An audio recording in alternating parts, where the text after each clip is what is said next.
замечания. Ну, коллективное действие — это не один человек по типу процесса, что там это не только главный игрок судья, да, но и прочие люди, которые участвуют в этом процессе. А можно ли добавить не людей? Можно. А кого? Яблоко, которое упало на не ту, на атмосфера, которая была, обстановка, деревья, что где. Ну, яблоко точно нет. А вот мир, с которым взаимодействует тот, кто является носителем мышления, конечно, обязательно. А то, кто не является носителем. Вот что является носителем мышления, если оно коллективно? Книга. Книга, вопросы, человек. Нет. Книга – это уже умертвленное нечто. Да? Вы же различаете, например, труп и мертвеца.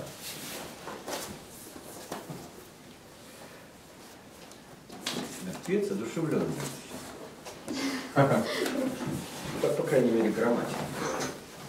Поставьте обвинительный падеж, слова труп и мертвец. Вижу труп и вижу мертвеца. Одушевленное существительное в обвинительном падеже получает окончание «а» или что-нибудь другое. А неодушевленное не меняется именительным падеже. Но это так.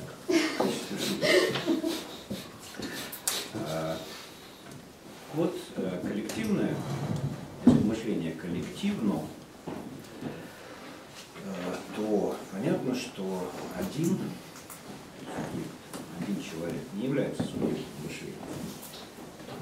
Но и, скажем, когда мы говорим там, два человека или там, несколько людей, находящихся в особых отношениях взаимодействия, они тоже по большому счету не являются субъектом мышления, если они, ну, скажем, оторваны или изолированы были бы от мира. В этом смысле яблоко, как часть мира, ворвавшаяся в коллективное это вот действие, конечно, оно должно включено быть в мышление. Потому что вот методологи некоторое время назад, лет 25, 30 почти, пытались обсуждать безобъектное мышление.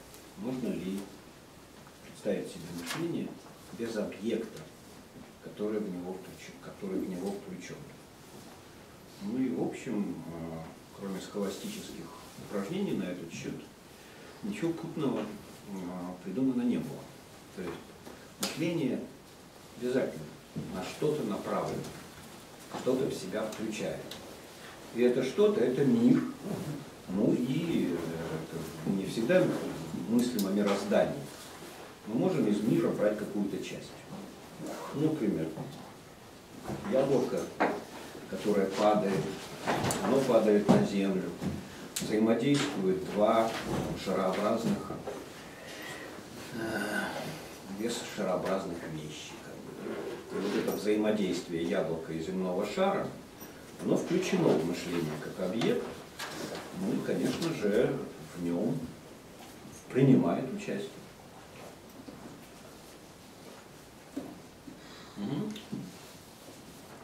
Извините, сейчас позвольте еще. Сейчас.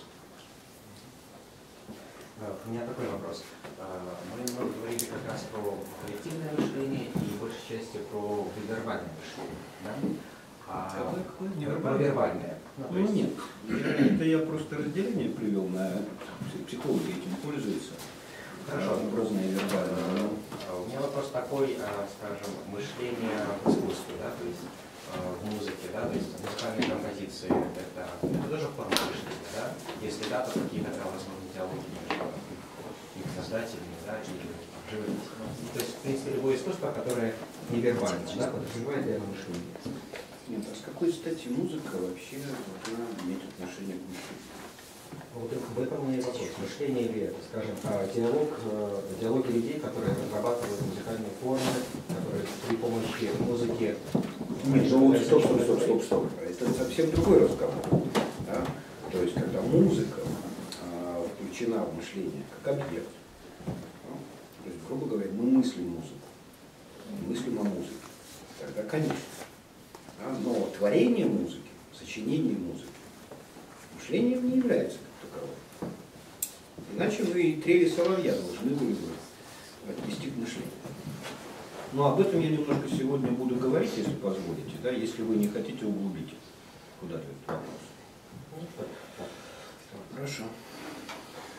Такой вопрос.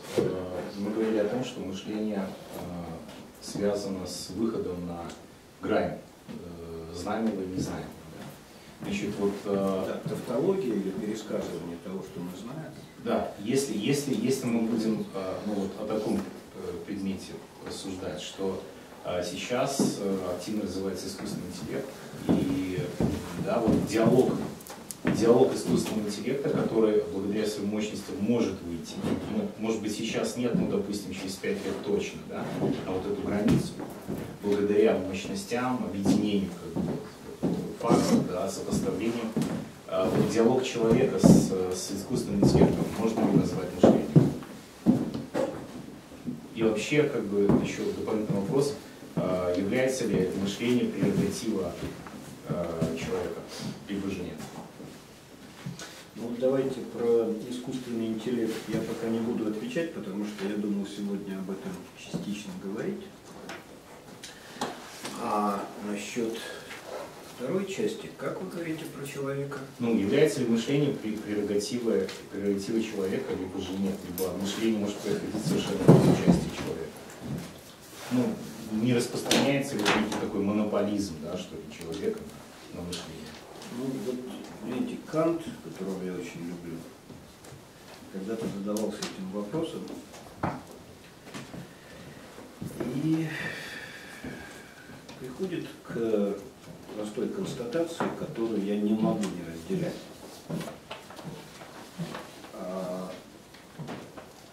Из всего того, что мы можем знать, и то, как мы можем помыслить мышление, человек не является единственным носителем.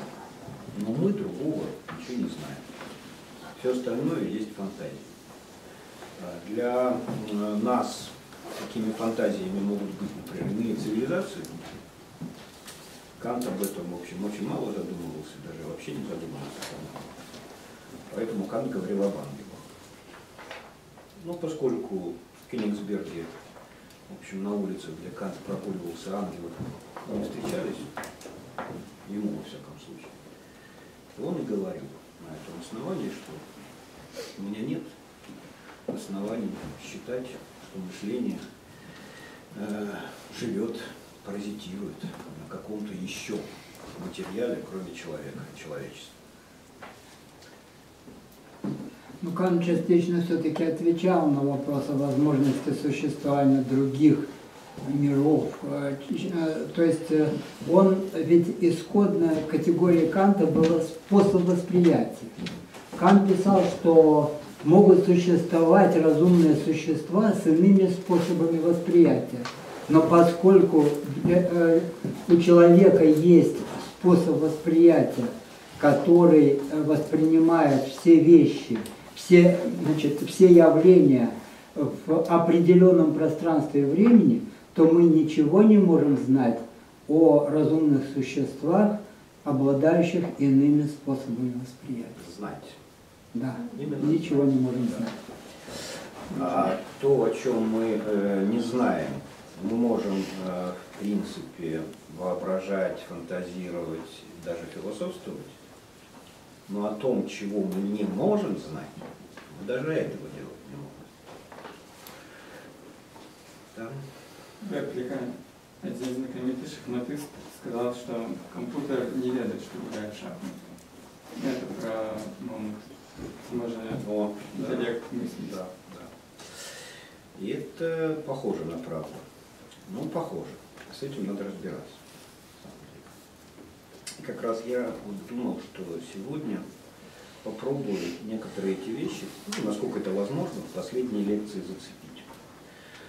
Причем зацепить именно таким образом. Значит, в прошлый раз я выписывал на доске некоторые слова разнообразные, имеющие какое-то по сопричастности отношение к мышлению.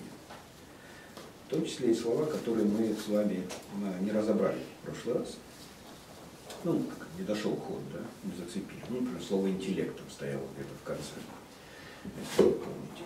То есть искусственный интеллект, естественный интеллект, соответственно. Где-то в 50-е годы, после того, как, ну, скажем, человечество пережило шок от инновации ЕНИАКа, машины Элиза, или программы машины Элиза, остро встал вопрос о искусственном или машинном интеллекте. Ну и задавался он как философами, так и обывателями очень простым образом. Может ли машина мыслить? Соответственно, чуть раньше такой же вопрос стоял относительно животных. Мыслят ли животные? И вот я думаю, что мы эти два вопроса сегодня должны немножко подвесить, так, чтобы они составляли для нас фон нашего сегодняшнего рассуждения, размышления, помышления, с тем, чтобы попытаться подойти к ответу на них. Хотя я могу заранее сказать ответ, который мне, в принципе, пока нравится или является таким приемлемым.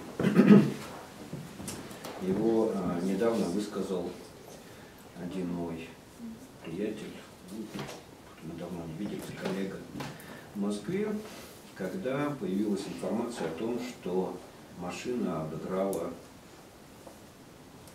человека, чемпиона мира в гол. Знаете, такая очень сложная японская игра. То есть вот как и в шахматы когда-то, да, люди надеялись разрешить вопрос о том, может ли машина мыслить с помощью шахмат. Ну, типа шахматы как одна из самых высоких форм, да, абстрактного мышления. Если научить машину играть в шахматы, она сможет обыграть не просто чайника, но шахматиста, великого гроссмейстера, там, чемпиона мира и так далее, то тогда якобы эмпирически мы разрешим вопрос о существовании мышления, о машинного мышления. Но вы совершенно верно вспомнили вот эту фразу, да? И в этом смысле, если мы помним про суд и коллективное мышление, да, то мышление в шахматах – это мышление двоих, минимум, да? И доска. И то, что на доске разворачивается, это входит в мышление. Тогда сказать, что мыслит шахматист, да, мы можем с вот той самой оговоркой, что да, шахматы – это репрезентация мышления, где есть два игрока и соответствующий плацдарм или доска, на которой разворачивается материализация их мыслей, взаимодействия. Да? То есть фигуры движутся, потому что как бы ими движет вот, мысль человеческая. Соответственно, если посадить вместо одного из игроков машину, и она еще к тому же обыграет шахматиста, то и это уже произошло. Но вот сейчас произошло это еще и с игрой в го. То что это значит и как к этому можно относиться? И тут вспоминается вот этот вот философский тезис. Да? Да, человек не справился с математической организацией алгоритмов передвижения фигур на доске, да? И оказался проигравшим. Но знает ли тот, кто в него выиграл, во что он играл и что он выиграл, да? Оказывается, если вот этот вопрос задать, да, то вот знание еще о том, что происходит в мышлении, является неотъемлемой частью мышления. Понятно, да? И к этому мы, опять же, сейчас будем возвращаться. А до этого я бы хотел еще одну вещь сказать. В начале 20 века в немецком университете в Вюрцбурге возникла не очень известная, не очень широко известная как бы психологическая школа. На самом деле, наверное, ее правильнее считать философской школой, хотя они активно занимались психологией и психологическим экспериментированием, и свои находки, изобретения, достижения оформляли в психологической предметности. Это Вюрцбургская школа во главе с философом Освальдом Кюльпом. А началась Вюрцбургская школа с спора между мэтром и таким старейшиной мировой психологии Вильгельмом Вундтом и совершенно молодым юным человеком, 17-летним Карлом Бюллером, которые, ну так получилось, что на статью юного Карла Бюллера ответил признанный мэтр психологии, и с этого начался спор. И спор касался такой категории, как установка сознания, установка мышления. Позицию Карла Бюллера начал обосновывать или подкреплять аргументами Освальд Кюльпе, и в процессе этой дискуссии возникла целая программа исследований в Вюрцбургском университете, и исследовали они в первую очередь мышление. То есть они занимались, как они считали, психологией мышления. Но, в отличие от классической психологии, Вюрцбургская школа полагала мышление безосновательным в отношении других психических процессов. То есть они заявляли, что мышление так же первично, как ощущение. И сознательная деятельность начинается из двух источников. Из ощущений, на основе которых сознание строит образы, представления, которые накапливаются в памяти, ну и потом с ними можно оперировать. Тогда как мышление, как говорили сами вюрцбургцы, оно безобразно. Мышление не строится на ощущениях и образах, перцепции, восприятия, а имеет дело с какими-то другими совершенно источниками, то есть оно схватывает отношения.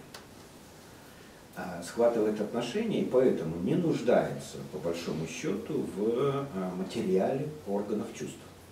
Вот эта вот безобразность мышления была фишкой Вюрцбургской школы. К сожалению, она, в общем, закончилась как психологическая школа, но оставила свой след в философии, в отношении к философии.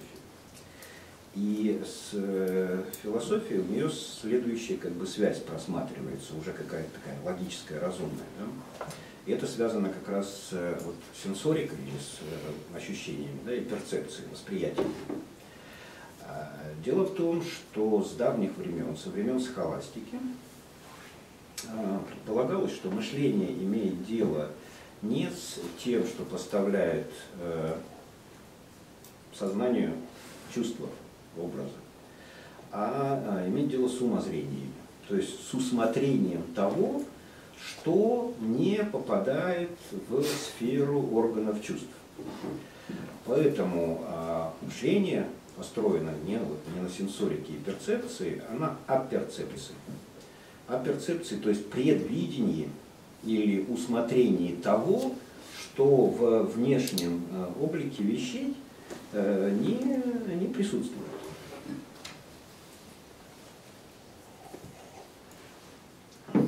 Схоласты в этом смысле выделяли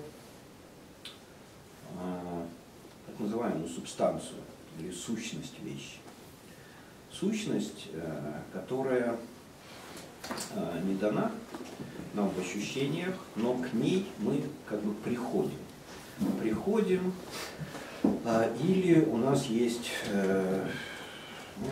специальное, не назовешь это чувством, да, специальная как бы возможность, способность оперцепировать, видеть сущность этих вещей. Что значит перцепировать и видеть сущность вещей? Когда мы видим, скажем, в результате преломления света в разных средах переломанную палку, опущенную в воду,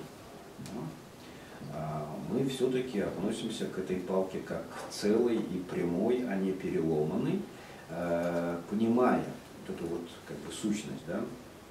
Несмотря на то, что даже не знаем там свойства сред преломлять проходящий сквозь них свет. Мы можем наблюдать плавающего дельфина и понимать, что это не рыба, несмотря на то, что как бы внешние признаки ее там, как у рыбы, например. Да? Точно так же мы можем понимать сущность там, технических вещей или физических явлений и так далее. Причем это настолько важно для понимания сложных вещей, что когда органы чувств поставляют нам другую информацию, мы обязаны мышление игнорировать эту информацию. Или, как говорит научная поговорка, что если факты не соответствуют теории, то тем хуже для фактов. То есть теория усматривает сущности, да, тогда как эмпирический материал, который так или иначе возводится к органолептическим фактам, мы должны отбрасывать, если вот эти показатели чувств противоречат тому, что мы знаем про сущность каких-то явлений. Поэтому некоторое время, по крайней мере в 17-18 веках, перцепция была, если хотите, не то чтобы синонимом мышления, но указанием на то, с чего мышление может начинаться. Было также еще одно как бы свойство или способность человеческая, которая имела отношение к мышлению, а именно антиципация. Антиципация в простейшем виде – это способность сознания продолжать некие процессы и предвидеть их окончание, даже если какое-то время они выпадают из поля нашего зрения. Ну, например, все люди, которые имели дело с маленькими детьми, продолжительное время могли наблюдать в такой одной из распространенных и любимых игр с маленькими детьми, такие прятки, если хотите, да? Прятки, которые могут выглядеть следующим образом. Ребенок, еще не вставая и не двигаясь, может сопровождать взглядом предметы какие-то. Да? Вот ему показываешь предмет, потом прячешь. Ребенка это увлекает. Ну, так же, как и собачку там, или еще что-нибудь. Да? Вот показал, спрятал, показал, спрятал. Ребенку нравится, что предмет пропадает, а потом опять появляется. И ребенок ищет предмет там, где он появляется, глазами. А потом мы делаем вот так. То есть предмет появляется не там, где он был и откуда исчез, а проходит за препятствием каким-то и появляется с другой стороны. Так вот, существует короткий период в развитии ребенка, когда ребенок шокирован такими вещами. Да? То есть он уже понимает, что предмет может исчезать и появляться, но то, что он появляется с другой стороны, это вообще напрягает его детское, младенческое сознание. Но достаточно быстро это проходит, когда он понимает вот эту вот закономерность, и когда предмет прячется за препятствием, он начинает искать его, продолжая движение. То есть вот это вот в уме продолжаемое движение предмета, когда оно скрыто от органов чувств, от восприятия, да, и можно назвать простейшей антиципацией. Антиципация нужна при стрельбе там, пулевой или из лука или еще что-нибудь, или когда мы играем в догонялки, когда кошка подстерегает мышку не там, где там она пропала, спряталась, а где она, по ее мнению, должна выскочить, там и так далее. Да? Вот простейшая антиципация. Владимир, еще маленькую иллюстрацию, если можно, секунду займу. Значит, в средневековой Византии, когда уже римская, так сказать, наука была почти, ну, как бы забыта, значит, философы спорили насчет того, почему Солнце, значит, утром возникает на востоке, а исчезает на западе. И они решили, что ночью Солнце прячется за какими-то высокими горами, поэтому, значит, возникает ночь, и оно потом обходит и появляется снова на востоке. Ну да. Вот так. Оно не исчезает, Да. некоторые думают, да, и рождаются заново.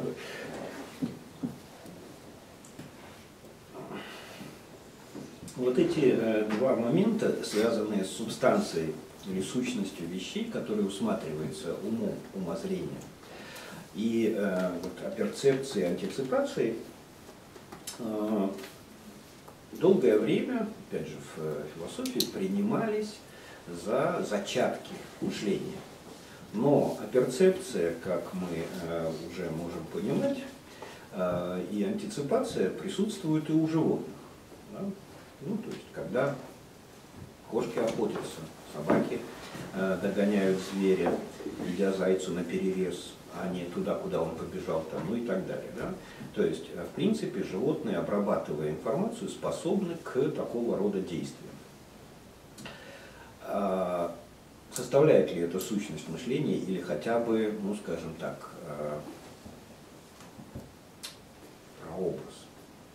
прообраз мышления? Этот вопрос мы пока опять же подвешиваем. Да? Дальше. Каким образом мы можем распространить вот эти вот предмыслительные способности, предмыслительные процессы на, скажем, искусственный интеллект? Возможно ли перцепция и антиципация у машин? Да, возможно, конечно. А каким образом? Ну, классическое машинное обучение, то есть повторение много раз одного и того же, анализация. Ну, точно так же, как ребенок видит. То есть для него сначала это шок, но впоследствии он воспринимает как должное. Со стороны компьютера то же самое. Ну, можно либо загрузить в нее уже законы, как бы, ну, зависит от объектов, которые надо просчитывать. Ну, либо действительно выстроить как по алгоритму обучения. Еще маленький комментарий по поводу года. Значит, когда вы задавали специалистам, которые работали над этой программой, вопрос, объясняли ли правила Go компьютеру. Они сказали, что нет. То есть компьютер, в принципе, обучился правилам по ходу. То есть никто в него не загружал алгоритм правил Go. То есть именно так. Да. И опять же, вот эта вот мысль очень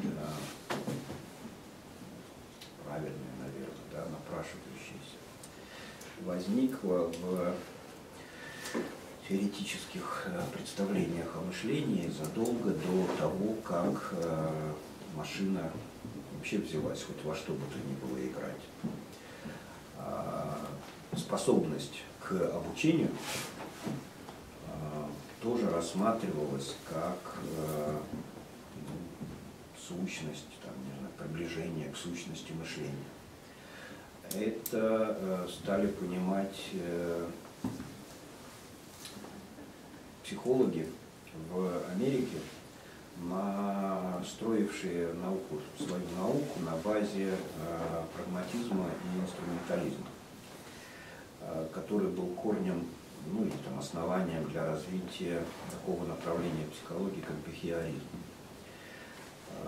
У них было два, собственно, основания: философия прагматизма и инструментализма и эксперименты Павлова по высшей нервной деятельности и учения о рефлекторном бытии. И бихевиористы полагали, что нам не надо заниматься всякого рода домыслами про сознание. Вы помните, я в прошлый раз говорил про трагическую непредставленность, и поэтому большая часть тех слов, категорий, понятий, которые наработаны в науках, пытавшихся сделать мышление своим предметом, они носят вот такой вот умозрительно-спекулятивный характер. Они придуманы для объяснения чего-то, на самом деле не имея коррелятов в каких-то наблюдаемых, эмпирически наблюдаемых явлениях психики. Поэтому бихевиористы считали, что надо заниматься только тем, что может быть наблюдаемо, верифицируемо и так далее. А вот верифицируемым является процесс научения. И чем в этом смысле ребенок отличается, например, от обезьяны, очень развитых каких-то животных, тем, как далеко он способен уйти в научение или обучение. Да? Если посадить маленькую шимпанзе и маленького ребенка, то на первых порах, наверное, шимпанзе даже будет опережать ребенка в освоении разного рода условных рефлексов, в мелкой моторике, так называемой, там, и так далее. Да? Но потом ребенок человеческий набирает темп и, оказывается, может уйти гораздо дальше в обучении, чем детеныш шимпанзе. Соответственно, тогда способность к обучению может служить индикатором наличия или существования мышления. Соответственно, если мы закладываем в машину какую-то программу и делаем, например, там, станок с числовым программным управлением, и он выполняет очень тонкие операции, которые не способен выполнить человек, это еще ничего не говорит о способностях к мышлению этой машины. А вот если мы закладываем программу в машину, там, скажем, с одними какими-то алгоритмами, да, а потом машина способна выучить сама какие-то вещи, ну, это уже будет говорить о, ну, или, по крайней мере, проблематизировать наш отрицательный ответ о том, способна ли машина мыслить. А вы читали про бот Microsoft, который в Твиттере учился? Его не пустили туда учиться. Да, конечно. Да. И он в конце концов стал... Но они прекратили в течение 24 часов, прекратили этот эксперимент, потому что... Научили. А вот почему что? Плохому научили. А? Плохому научили. Ой, блин, плохому. А что такое плохое в данном случае? Ну, потому что неприемлемо. Ну, потому что там, понимаешь, этим самым сотрудникам Microsoft не нравится Гитлер. Политкорректно. Не политкорректно. Да, не политкорректно. Ну, что ж, блин.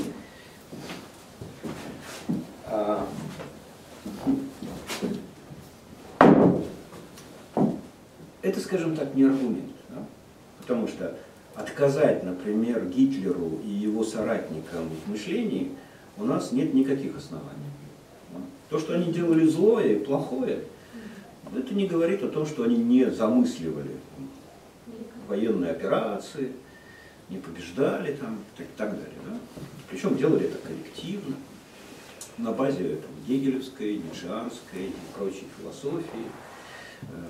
То есть там было все необходимое, да, в мышлении. И в принципе, вот, когда мы подходим к мышлению, вопрос о соотношении мысли или процесса мышления с нравственными категориями до поры до времени должен не то чтобы оставаться подвешенным, да, а там должно у нас быть представление о том, что, изучая мышление или пытаясь его понять, мы должны принимать мышление как анравственное, то есть независимое от нравственных категорий. Ну, это понятно, но если совместить игру Go и бота Microsoft, то получается ужасная вещь. Если интеллект может научиться таким вещам, которые там, закончатся как фантастика. Разумеется, разумеется. И опять же, задолго до появления машин, сколь-нибудь претендующих на мышление, Айзек Азимов обсуждал вопросы робототехники, помните, да? То есть машинный интеллект пугает человека с самого того момента, как только он себе способен представить его. Это присущее как бы человеку как таковому или человеческой ксенофобии, или боязнь разума. Боязнь разума, хотя под этим, под ксенофобией понимается боязнь чужого разума. Да, поэтому ксенофобия в искусстве в разных видах находит целый ряд проявлений. Вот эти все «Звездные войны», фильмы про жукеров, там, ну и так далее. Да? То есть мы не знаем, чего ждать от новой цивилизации с иным восприятием всего. То есть не только добра и зла, а в принципе всего. И ну, вот, знаете, я мог бы, наверное, это бесконечно говорить об этих вещах, потому что просто этим занимаюсь очень много лет. Ну, слава богу, у нас последняя лекция, надо держаться именно дисциплины. Давайте вернемся к перцепции и антиципации и к тому, на чем они построены. Построены они, опять же, не претендуя в данном случае на научные утверждения, мы остановимся на философском тезисе. Построены они на априорных пространстве и времени. На априорных, потому что то, как мы воспринимаем этот мир в пространственно-временных категориях, у нас нет оснований приписывать эти характеристики пространства и времени миру с тем яблоком там, из планеты Земля, на которую он падает и так далее, а не своим органам чувств. И Кант утверждал, что пространство и время заложены в нас априорно, почти как программа в компьютер. Мы так воспринимаем не потому, что мир таков, а потому, что мы так видим. Понятно? Ну, например, мы видим мир в перспективе и в трехмерном пространстве, в эвклидовом пространстве. Эвклидово пространство трактует то, что перспектива. Да? Мы возьмем любой трехмерный объект параллелепипедной формы, куб, там, параллелепипед и так далее, и зная законы перспективы, мы всегда можем говорить о том, что какого рода предметы доступны нашему восприятию с трех сторон. Здесь 6 граней у этого предмета, у куба там, и так далее. Да? Но мир устроен таким образом, что доступно восприятию только 3 стороны. Четвертую сторону мы уже не видим. Пятую и шестую, соответственно. Представьте себе, если бы это было не так, то тогда ребенок не терялся бы, он бы не попадал в шок, когда предмет уходит туда. Он видит бы, где он движется. Но это, видите, это и эмпирический факт. Ребенок видит все-таки предмет, когда он выходит из-за препятствия, и не видит его за препятствием. Если бы мы могли видеть предмет сразу со всех сторон, у ребенка бы не было таких проблем, да? Но дело в том, что вот это свойство или как бы характеристика пространства, что мы видим куб или параллелепипеды только 3 стороны из 6, это свойство не мира и не этих предметов, а это свойство бинокулярного зрения. Если мы поднесем предмет к глазам ближе, чем вот, как называется, фокусное расстояние, то мы видим 4 стороны. То есть если я поднесу ту коробку, она сама по себе шире расстояния между зрачками глаз. Но если мы берем предмет размерами меньше, расстояние между зрачками и поднесем ее ближе к фокусному, чем фокусное расстояние, то мы видим 4 стороны предмета. Значит, эвклидовая геометрия в микромире человеческом, да, вот до фокусного расстояния не срабатывает. А почему она должна срабатывать в макромире? В макромире она тоже не срабатывает, потому что на расстоянии там, примерно соотносимым с горизонтом нашего видения предметы мы видим не трехмерными, а двухмерными всего лишь. И значит, та геометрия, в которой мы существуем и живем, которая составляет экологию, характеризует экологию нашей жизни, она условна. С одной стороны, Кант говорит, что она априорна, то есть дочувственна, да? То есть она заложена в конструкции наших органов чувств. С другой стороны, она весьма ограничена в плане вообще нашего существования. Да? То есть есть обычный мир и макромир, в котором разные геометрии. Тогда какова геометрия реального мира? Евклидова, Лобачевского, Римана или еще какая-нибудь. Но тогда откуда мы знаем про эти геометрии и другие? Вот про искусство, да? Про музыку труднее гораздо говорить, хотя, наверное, если этим заняться, я просто не знаю, кто бы этим занимался вплотную, всерьез. Но вот изобразительным искусством занимались больше гораздо, да? И вы ведь знаете, что перспектива в живописи возникла далеко не сразу. Это, ну, если не изобретение, то открытие эпохи Ренессанса, да, реалистической живописи. А что было до того? Вот у греков, в принципе, в живописи греческой перспектива соблюдалась. Но очень странным образом, потому что если соотнести греческую живопись, например, с греческой архитектурой, то там вообще на самом деле выползет очень много загадок. Ну, например, загадка фронтона Парфенона. Фронтон Парфенона, такой достаточно плоский равносторонний треугольник, казалось бы, да? Но основание треугольника не является прямой, это дуга. Для сохранения восприятия четкости, геометрической четкости портика Парфенона, фронтон был сделан в виде дуги. Откуда греки это знали, хрен знает. Опытным путем дошли, или еще каким-нибудь образом, но по крайней мере это так. Но у греков перспектива так или иначе, в силу их реалистической установки в искусстве, уже соблюдалась. Хотя они ничего про это не писали, не знали. И с геометрией Евклида, из которой она могла бы вытекать, не соотносили. А вот когда мы посмотрим, например, на живопись на Ближнем Востоке или в Египте, то окажется, что египтяне в своей живописи вообще не считались ни с какой перспективой. Поэтому они изображали круг не так, как изображают его в перспективе, например. Да? Квадратный или прямоугольный круг изображается в виде такой неравносторонней трапеции в перспективе. Да? Ближняя сторона выглядит гораздо длиннее, чем дальняя. А египтяне его так и изображали, каков он есть.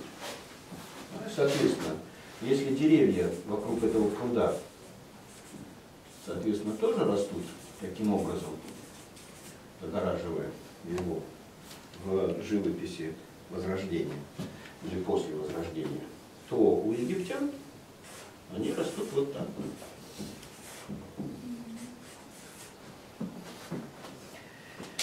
Или возьмем, скажем, оставшуюся от Византии и от греков иконопись.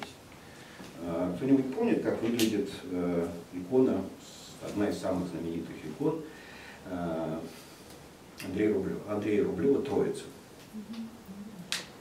Помните, за каким столом сидят три эти чувака? треугольник, по-моему, абсолютно. Вот такой стол. Трапеция. В обратной перспективе. Что, иконописцы такие тупые, что ли? Что они не знали. Причем это уже примерно то же самое время, когда существовали Джотто, еще не пользовавшиеся перспективой там осознанно, да, но уже нащупавшие раннее возрождение.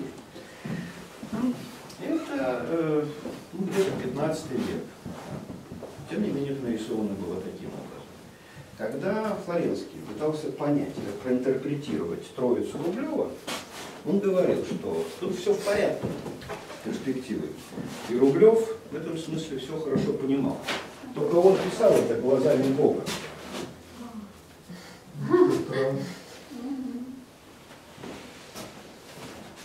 Человек видит с этой стороны, а Бог стоит.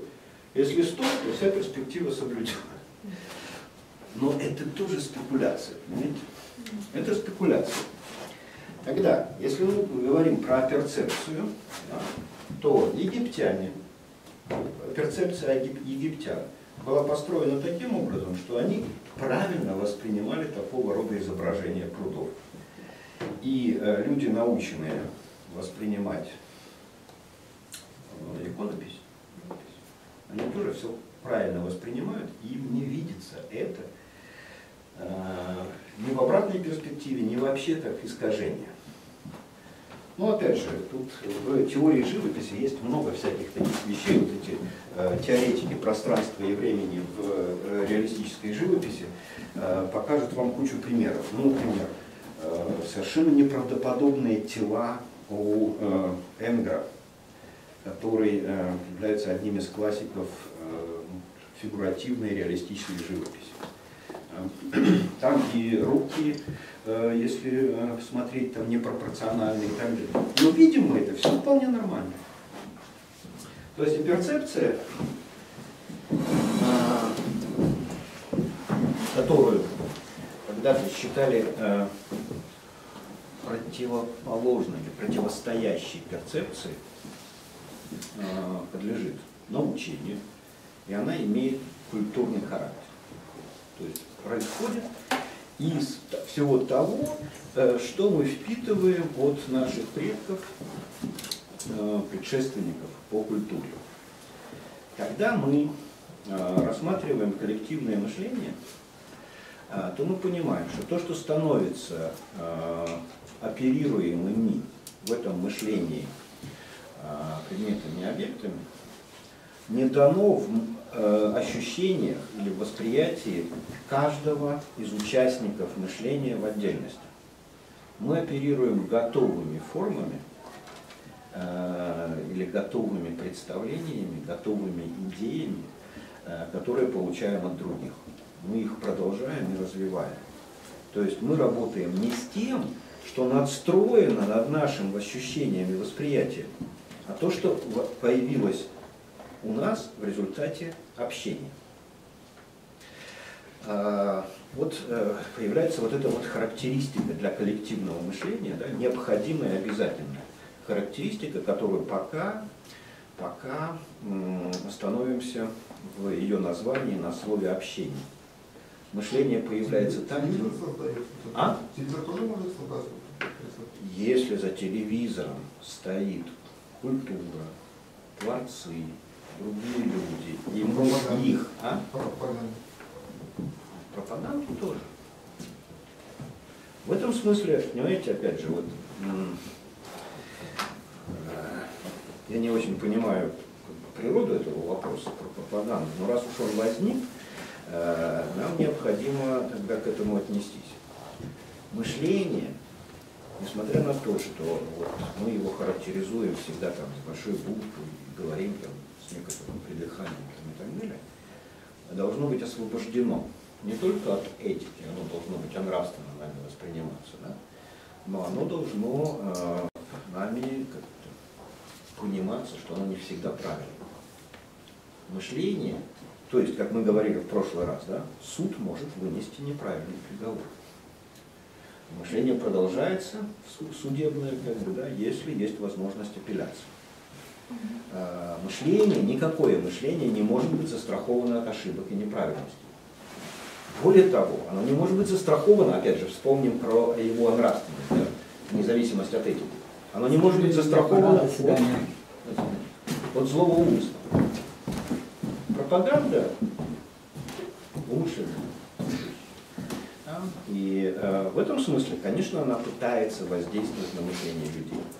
И воздействует. Воздействует, потому что ход мысли уже, коллективной мысли, там, целой нации и так далее, может направляться вбрасыванием туда разного рода идей. Причем всех мыслимых порядков. И фактов. Ну, например, картинки, да? Изобретенные картинки. И тогда это воздействует на органы чувств. Картинка в телевизоре, скажем, там, с кровью, убийствами, расчлененкой, воздействует на органы чувств. А может быть интерпретация. Да? Мы показываем что-то, рассказываем там, и так далее, а потом говорим, а на самом деле, и тут схоластическая сущность, да, субстанция.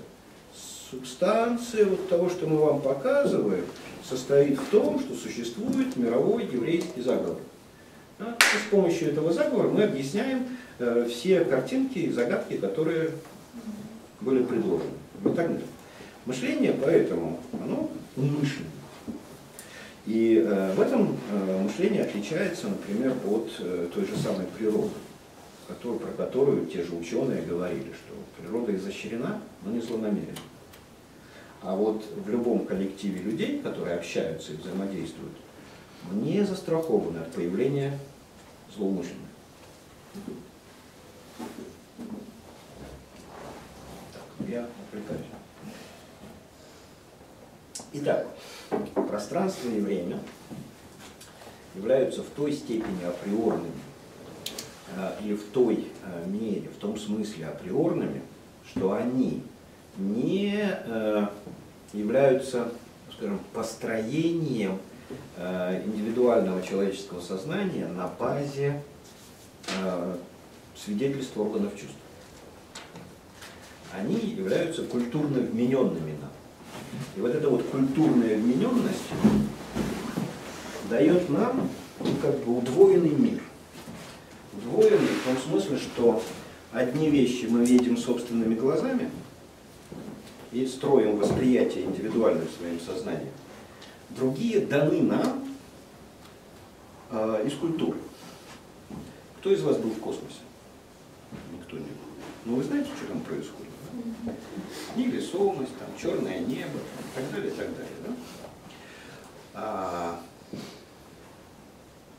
И мы можем мыслить этими категориями. Категориями невесомости, с которой никогда не сталкивались. Мы можем мыслить категориями абсолютного холода, абсолютного нуля по Кельвину. Мы можем мыслить категориями абсолютно черного тела, прямолинейного равномерного движения и так далее. И это все составляет содержание нашего мышления, которое, это содержание, никогда не было в нашем индивидуальном опыте. Поэтому это есть коллективное состояние.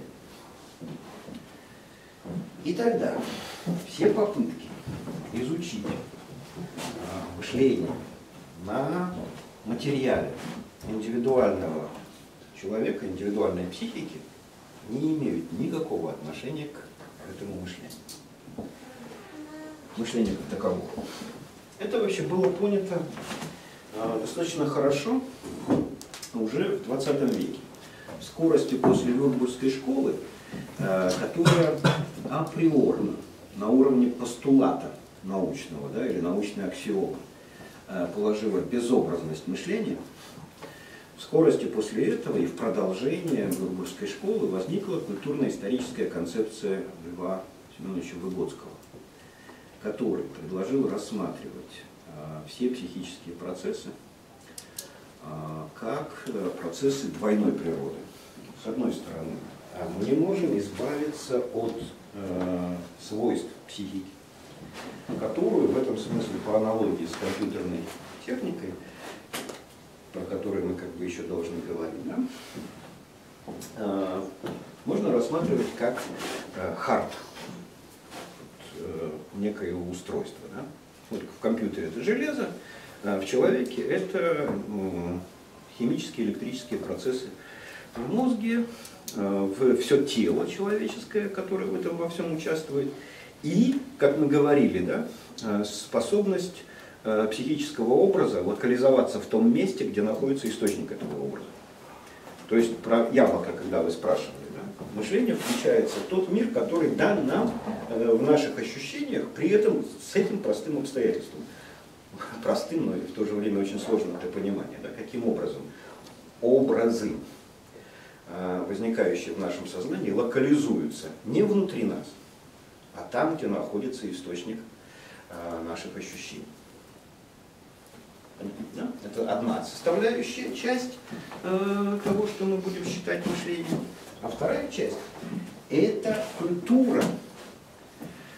Культура, которая поставляет нам большую часть материала, с которым мы оперируем в своем мышлении.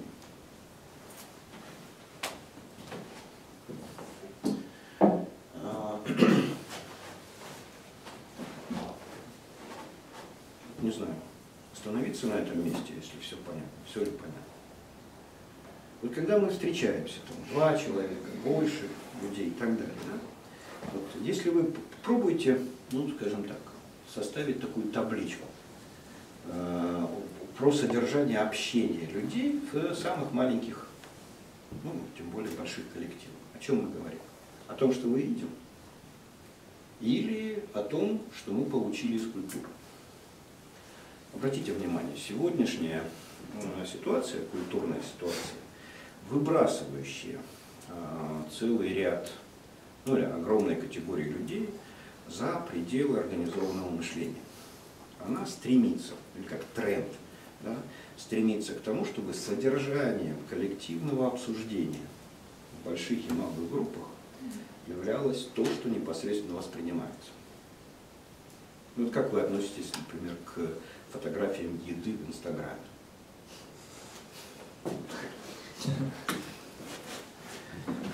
Знаете, вот, и в этом смысле как бы причастность коллективов человеческих, малых и больших, к мышлению определяется во многом тем, что составляет большую часть содержания их обсуждения. То, что они непосредственно здесь видят и ощущают, или же то, что поступило из культуры. Вы можете прийти на концерт и обсуждать, там, скажем, голос певицы, мастерство гитариста, которое вы видите здесь и сейчас. Да? А можете сидеть на заваленке и обсуждать там, Гилмора, Леннона, которых не видели никогда. Да? И это пришло к вам, но вы могли вообще этого не видеть. Вот как это самое сейчас рассказывают. Роллинг Стоунс дал концерт в Гаване, 500 000 человек аудитория, и большая часть аудитории подпевала Роллингам, зная их песни наизусть. Они их никогда не видели, никогда не слышали. Ну, слышали там в записях там, и так далее, откуда же они могли выйти. Да? Но это составляло во многом содержание их духовной жизни, если хотите. Да? То, что не было непосредственно вот, как бы дано. И большая часть того, что составляет содержание нашей духовной жизни, пока даже не о мышлении говорим, да, приходит к нам вместе с культурой. И составляет содержание, в том числе и нашего индивидуального сознания. Сколько слов вы знаете из словаря? Никто не считал, наверное. Но порой в речи, в тексте, особенно в живой речи, бывает такое. Вам встречаются слова, которые вы никогда не слышали. Но вы их опознаете. Вы знаете, о чем идет речь. Из контекста, там еще что-нибудь. Да? То есть они существуют где-то, несмотря на то, что вы не пробовали их на язык. И по вот этой способности услышанное слово потом воспроизводить, или прочитанное воспроизводить, мы можем определять уровень, скажем, образованности, культуры человека и так далее. Да? Потому что люди, которые не вращались в кругу, скажем, определенного уровня культуры других собеседников, как правило, используют слова в неправильном произношении, с неправильным ударением там, и так далее. Ну, или, скажем так, неправильно здесь говорить не приходится, потому что разные субкультуры могут в этом смысле закладывать свои нормы. Да? Но не в таком, в котором, скажем, вы их опознаете или вы их знаете. Да? И поэтому можно определять, свой человек или не свой человек, и чем наполнена его вот, духовная составляющая. И вот Выгодский в своей культурно-исторической концепции спорит с индивидуалистичными психологами, с Пиаже, например, в частности, по поводу, скажем, содержания и генезиса психики, но, соответственно, это потом имеет отношение уже к обсуждаемому нами мышлению. Вторая часть содержания, помимо того, что поступает нам с органами чувств, это то, что мы получили из культуры. То есть, а что значит из культуры, если это упростить? Это значит, что мы видим мир не своими глазами. Не своими, а как-то иначе. Точно так же, как греки или люди после эпохи Возрождения вот в этой картинке видят прямоугольник. Ну, здесь можно было бы много всякого рассказывать. Вот, скажем, есть такая сейчас модная тема, которую начали разрабатывать еще гештальтисты до Первой мировой войны. Зрительные иллюзии. Вот оказывается, что зрительные иллюзии тоже зависят не от того, как устроен наш глаз даже, а от культуры. И люди, скажем, живущие до сих пор в условиях каменного века, не подвержены тем зрительным иллюзиям, которым подвержены цивилизованные люди нашего времени. Итак, две составляющие мы поняли, нашли. Теперь, подходя к мышлению. А что, собственно, тогда, как бы вот в мышлении, состоящем из этих двух частей, природных или вот органолептических каких-то построений, которые усложняются в процессе индивидуальной обработки информации, и культурных, что есть, скажем, у животных, у машины и у человека, возвращаясь к вопросам, могут ли животные мыслить или может ли машина мыслить. Когда мы знаем вот эту способность, природную способность человеческой психики в отношении восприятия или перцепции, да, локализовать образ в том месте, где находится источник этого образа, можем ли предполагать, что у животных то же самое? Наверное, да. Наверное, да. Поэтому животные воспринимают мир, наверное, примерно так же, как и мы.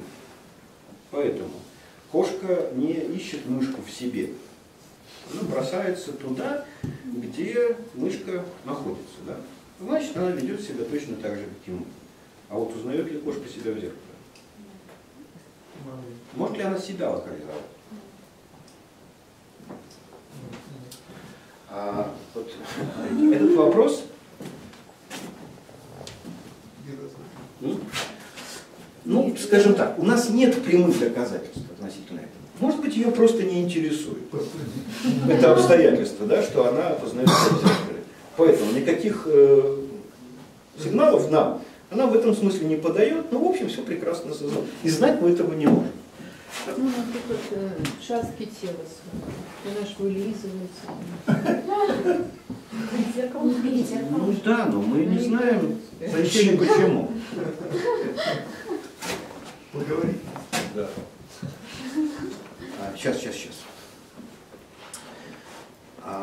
Итак, частично мы понимаем, что как бы психический склад кошки похож на наш, но в каком-то месте мы на это ничего сказать не можем. Давайте посмотрим теперь на машинный интеллект. Можем ли мы сказать, что с перцепцией машин Дела обстоят точно таким же образом, что образ, возникающий в, ну не знаю, как это назвать, не психике, да, машина, а в программе там какой-то обработки информации, да, локализуется не в самой машине, а там, где этот образ находится.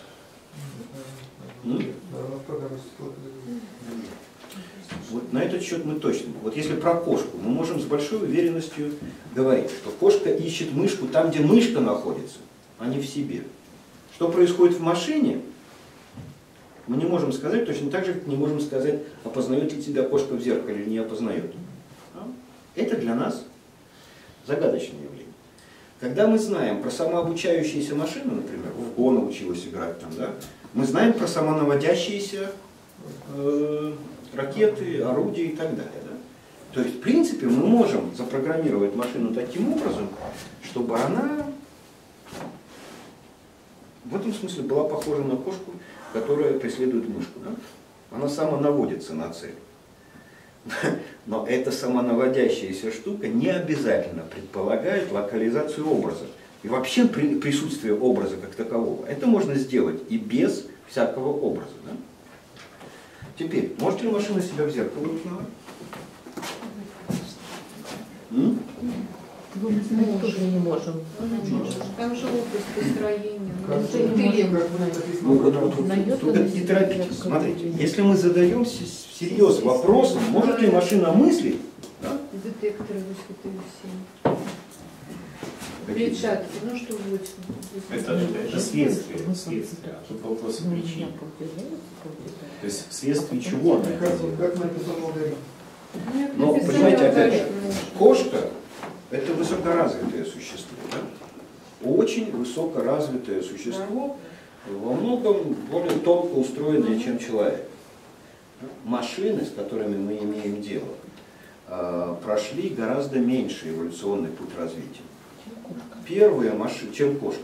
Первые машины, в общем-то, ну ладно, я уже родился после того, как были созданы первые НИАК, там, 48 год, да? Первые электронно-вычислительные машины похожи в чем-то на современные компьютеры. Поэтому, ну, сколько того времени прошло? Всего ничего, да? Пройдет еще 60 лет, и неизвестно, что будет в этом смысле. Но вопросы-то мы можем задавать. Более того, мы кое-что знаем про эти машины. В принципе, может. Я так скажу. Не может. Ну, есть два типа искусственного интеллекта. Ну, вот есть нейронные сети, отвечающие за распознавание, а есть семантические сети, ну, как бы соответствующие понятийному аппарату. Ну, то есть, условно, может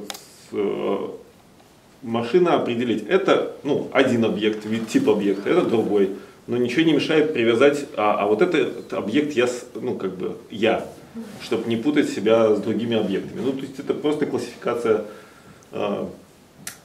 ну, классификация. Это можно, причем на очень простых программах можно сделать. А? Но это ничего не говорит о наличии образа.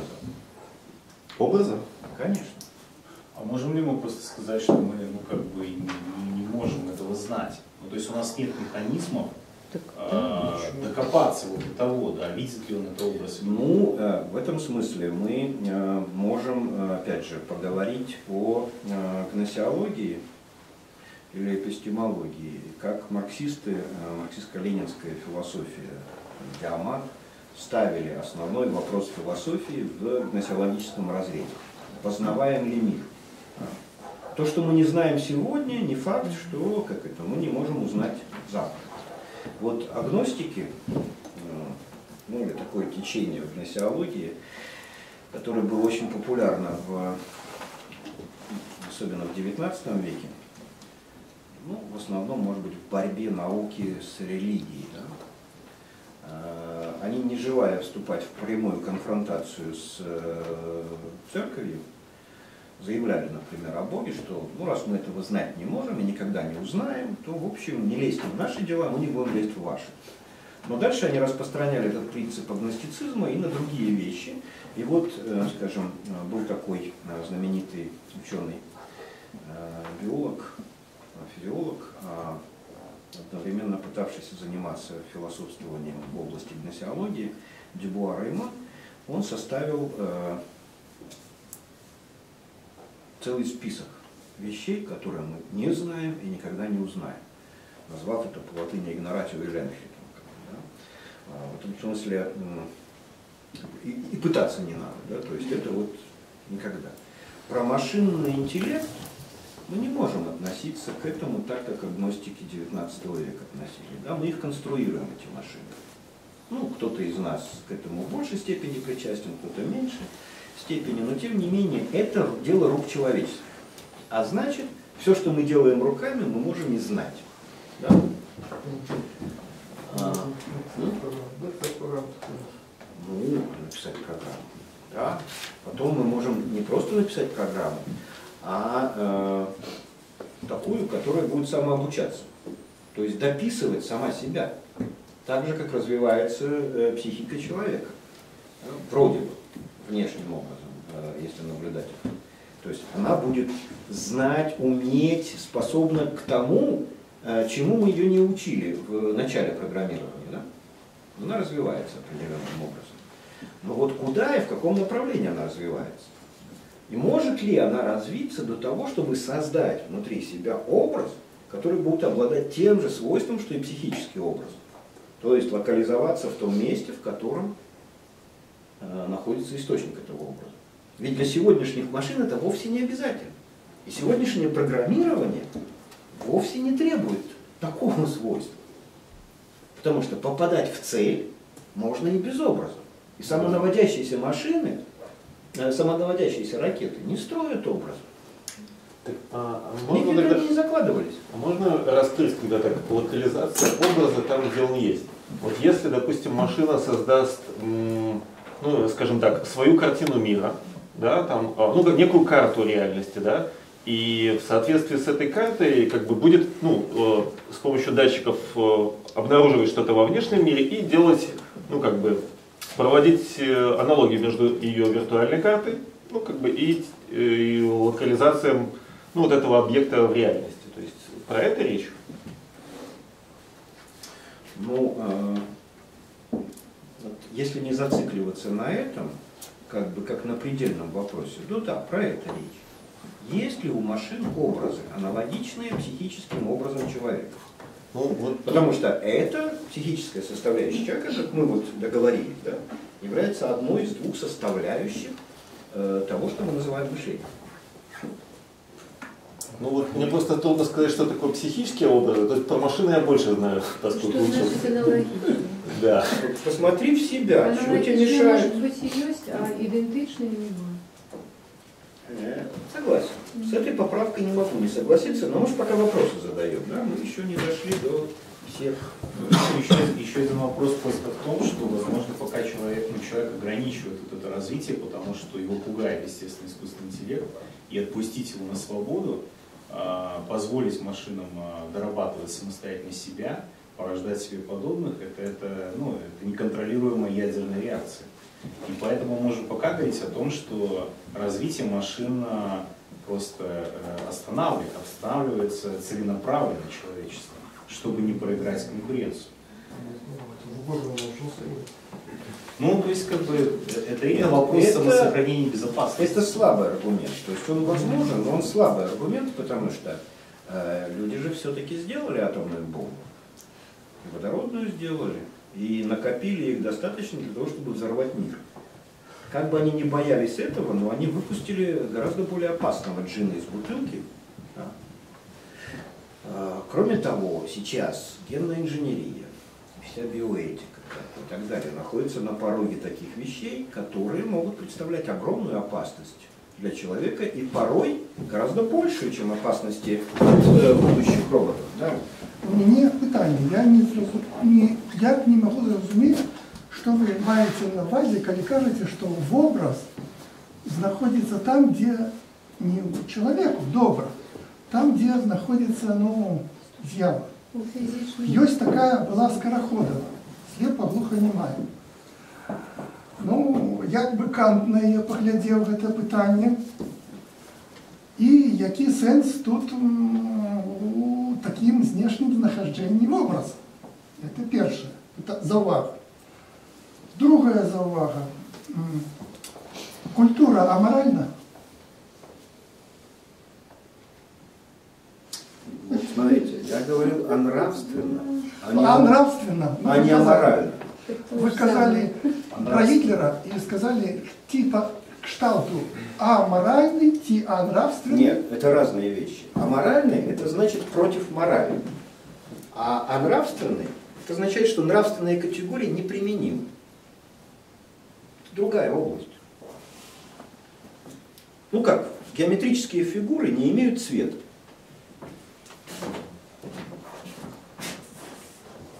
Этот треугольник синий, это не важно. Цвета у геометрических фигур нет. Также и добра и зла нету в некоторых вещах. Они привносятся туда извне. Поэтому нравственное и аморальное – это разные вещи. Вот когда мы говорим аморально, это значит нарушение норм морали. Это морально со знаком минус. А нравственно, это просто нету там этого всего. По-белорусски только морально. Тут треба развивать белорусскую мову. Поэтому мы прибегаем к многоязычию иногда. Да, что же и греческие слова тут употребляют. Всякие такие. Но в продолжение, может быть, просто человек не ставит сейчас такую задачу, да, на самоосознание искусственным интеллектом самого себя. То есть он уводит его от этой проблематики пока, да, на более приземленные решения. Нет, я понимаю, это я понимаю, я говорю, только это слабый аргумент. Нет. Потому что может найтись отморозок гениальный там, да, который плевать хотел на эти самоограничения и будет делать такую машину. Но я еще со слепоглухонемым. Я рассказывал о той части априорных представлений о пространстве и времени, которые апеллируют к зрительному восприятию. Но, в общем-то, большая часть наших представлений о пространстве и времени, она базируется не на зрительных образах, а на вестибулярном аппарате, на тактильных ощущениях там, и так далее. Да? То есть даже если бы мы не имели зрения, представление о верхе и низе у нас было бы. Верх-низ, право-лево там, и так далее. В этом смысле тот же самый трехмерный, как минимум трехмерный мир дан нам без относительно к слуху и зрению. На этом основано было Ильенков, когда он стал сначала интересоваться, потом изучать, а потом консультировать эту школу в Сергиевом Посаде, где слепоглухонемых начинали учить и доучивали вплоть до кандидатов наук, да, передавая им то, что не может быть, не могло быть в их ощущениях. Это как раз очень важный и такой, знаете, существенный аргумент в пользу культурно-исторической концепции мышления. Ни на каких психических основаниях вот эти выпускники Сергиево-Посадской школы, я застал, еще даже удалось поговорить с директором, который сменил, как Соколянский был первым директором во времена Ильенкова этой школы, а потом был Апраушев. Приходилось с ним немножко общаться по этому поводу. И вот они-то как раз были очень педагоги этой школы, очень, ну, скажем, философски зациклены.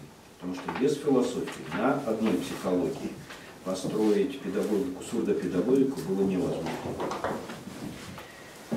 Но это отдельная, очень богатая тема на самом деле. Я опять отвлекся. Итак, на чем мы остановились? Может ли компьютер образами? Сейчас. Да. Ну вот мне никак не удается поставить этот вопрос таким образом, чтобы он приобрел сущностное значение, как бы, да? Буду пробовать. Еще раз. Раз, два, потом. Ну, как бы научаем машину наводиться, там, мыслить, научаться. За все это заставляется вот этот спрыснок подробки. И тут вельми важное питание, что такое оригинал. Ну, то есть там являемся мы оригиналом мышления.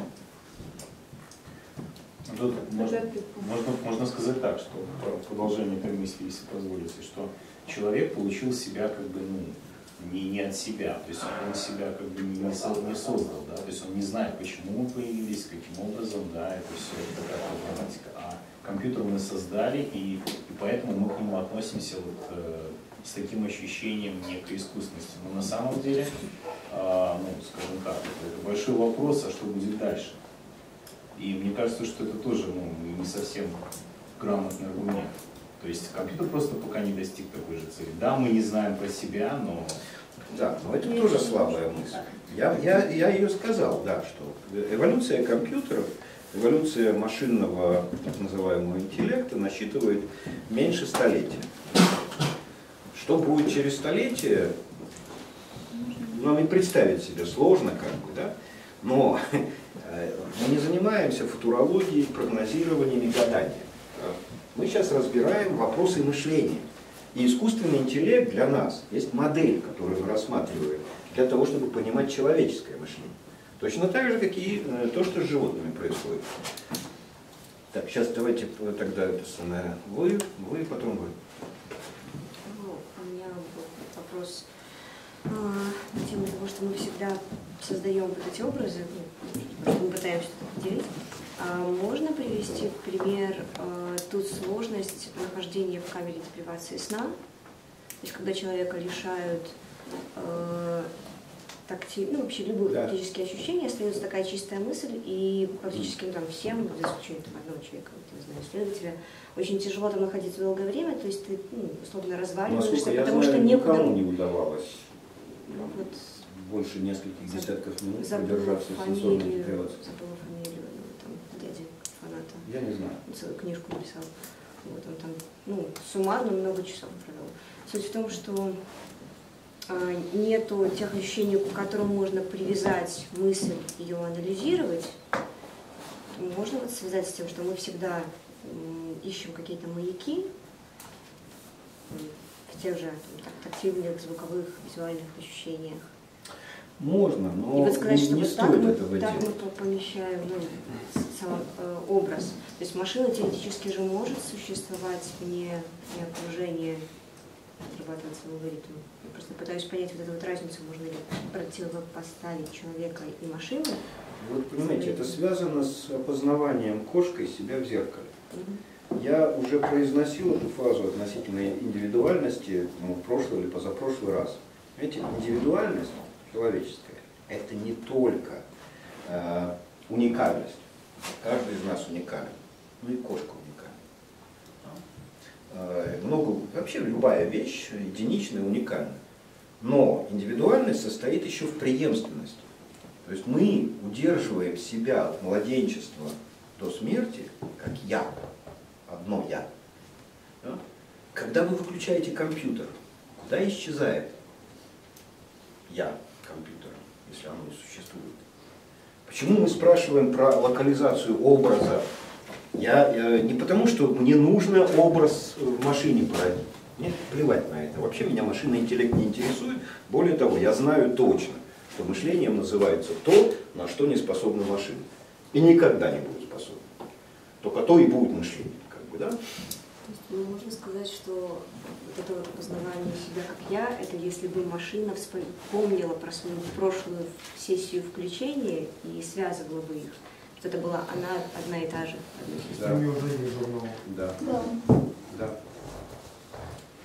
Да. Более того, эта проблематика ведь может обсуждаться и на квазирелигиозном уровне. Да? это проблема метампсихоза, ну или перерождения. Да? Да. Помните ли вы свои прошлые жизни? Да. Если индусы правы, да, по отношению к выключенной машине то же самое.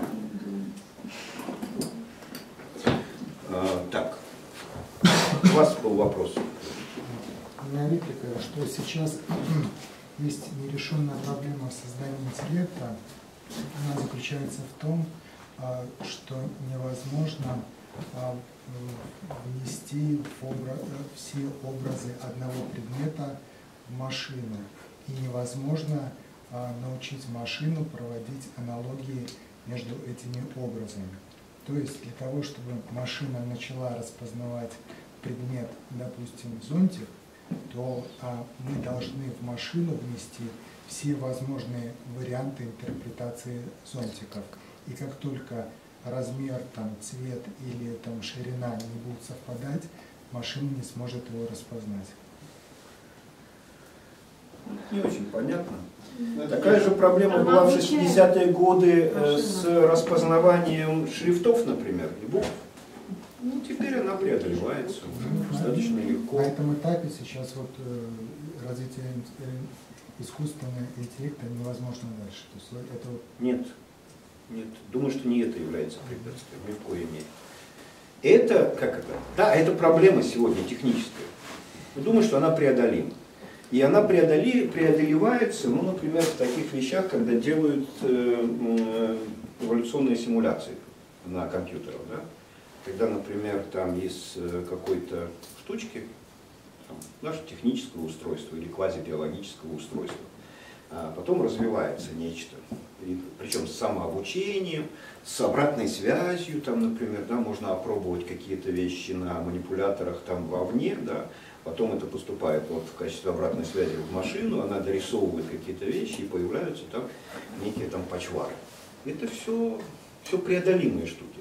Технических куча проблем, но принципиальных, скажем так, философских, гносеологических проблем в этом нет. Мне так кажется. Так, у нас еще вопросы есть, да, и двинемся чуть дальше. У меня есть реплика.